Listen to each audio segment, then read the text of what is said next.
नमस्कार दोस्तों, स्वागत है आपका आज के एपिसोड पे। आज का जो हमारा टॉपिक है वो आपके यूपीएससी के एग्जाम के पॉइंट ऑफ व्यू से बेहद इंपॉर्टेंट है, क्योंकि हम बात करेंगे भारत और यूके के बीच में बढ़ते रणनीतिक समझौते के बारे में। जैसा कि आप सभी को पता है कि इस समय यूके के प्रधानमंत्री जो हैं वो भारत की आधिकारिक यात्रा पर हैं और इनकी जो आधिकारिक यात्रा है वो 8 से 9 अक्टूबर को ही, यानी कि आज भी ये भारत में ही है। और इनका आपको बता दी, जब से इन्होंने पदभार ग्रहण किया उसके बाद ये इनकी भारत में पहली आधिकारिक यात्रा है।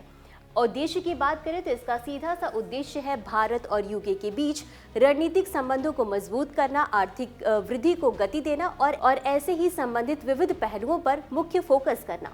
अब आगे बढ़ते हैं और समझते हैं ये जो समझौता है इसमें किन किन पहलुओं पर बात की गई है।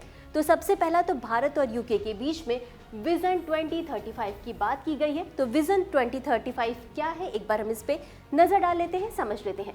तो भारत और यूके के बीच एक केंद्रित और समयबद्ध 10 वर्षीय रोड मैप तैयार करने की बात कही गई है, जिसका लक्ष्य है रणनीतिक, आर्थिक और तकनीकी संबंधों को मजबूत करना। इसके अलावा और भी कई क्षेत्रों पर इसमें ध्यान देने की बात कही गई है, और वो कौन कौन से क्षेत्र हैं एक बार उन पर भी हम नजर डाल लेते हैं। तो इसके अलावा व्यापार और निवेश, प्रौद्योगिकी और नवाचार, रक्षा और सुरक्षा, जलवायु और ऊर्जा, जिसमें कि आपका ऊर्जा भंडार और ग्रिड परिवर्तन पर सहयोग, स्वास्थ्य और शिक्षा, लोगों के बीच संबंधों को मजबूत करना जैसे विभिन्न पहलुओं पर बात की गई है। इसी के साथ आगे बढ़ते हैं और समझ लेते हैं कुछ और जरूरी बातों को। तो अगला है हमारा व्यापक आर्थिक व्यापार समझौता यानी CETA के बारे में भी इसमें बात की गई है, जिस पर कि जुलाई 2025 में यूके और इंडिया के बीच में हस्ताक्षर किए गए थे। और इसका प्राथमिक उद्देश्य क्या है ये हम समझ लेते हैं। तो इसका जो प्राथमिक उद्देश्य है सबसे पहला तो यही है कि इसमें टैरिफ और गैर टैरिफ बाधाओं को कम करना है, जिससे कि निवेश प्रवाह को बढ़ाया जा सके दोनों देशों के बीच में।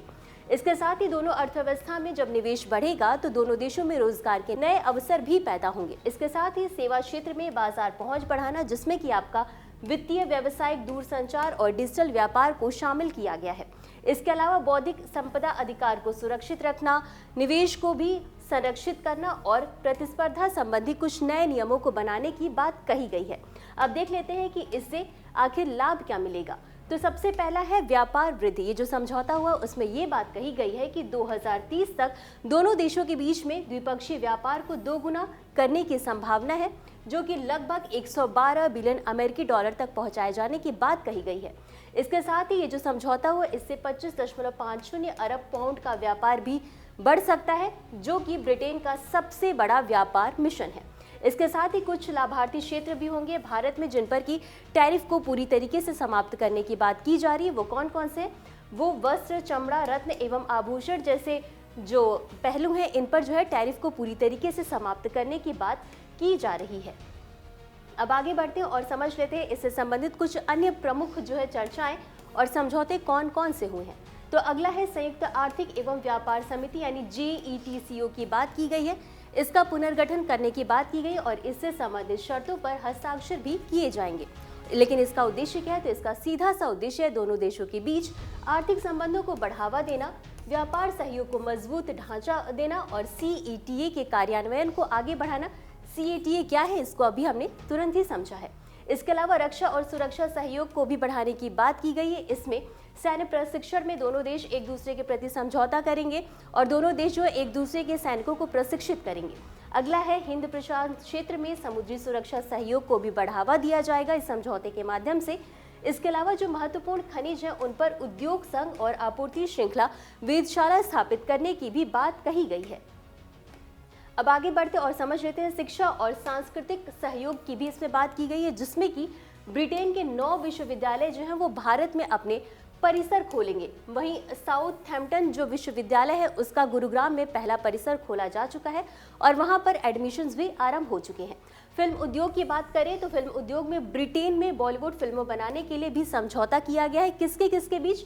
ये समझौता जो है वो BFI और NFDC के बीच एक MOU हस्ताक्षरित किया गया है। इसके अलावा गाजा शांति योजना जो इसके पहले चरण को मंजूरी मिल गई है, जिसका ब्रिटेन ने स्वागत किया है।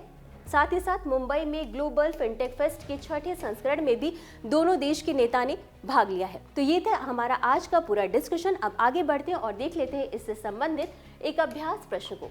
तो प्रश्न क्या है? प्रश्न है भारत यूके विजन 2035 के बारे में क्या सही है? आपके ऑप्शंस हैं ए, यह ऊर्जा भंडार और ग्रिड पर केंद्रित 5 वर्षीय रोड मैप है। दूसरा है यह रक्षा, ऊर्जा, स्वास्थ्य और शिक्षा में सहयोग बढ़ाने वाला 10 वर्षीय रोड मैप है। तीसरा ऑप्शन है यह केवल समुद्री सुरक्षा से संबंधित है। और चौथा ऑप्शन है यह मुख्य रूप से सांस्कृतिक आदान प्रदान पर केंद्रित है। तो इस प्रश्न का उत्तर हमेशा की तरह आपको कमेंट बॉक्स में देना है। आज के लिए बस इतना ही। मिलते हैं अगले एपिसोड में किसी अन्य टॉपिक के साथ। तब तक के लिए धन्यवाद।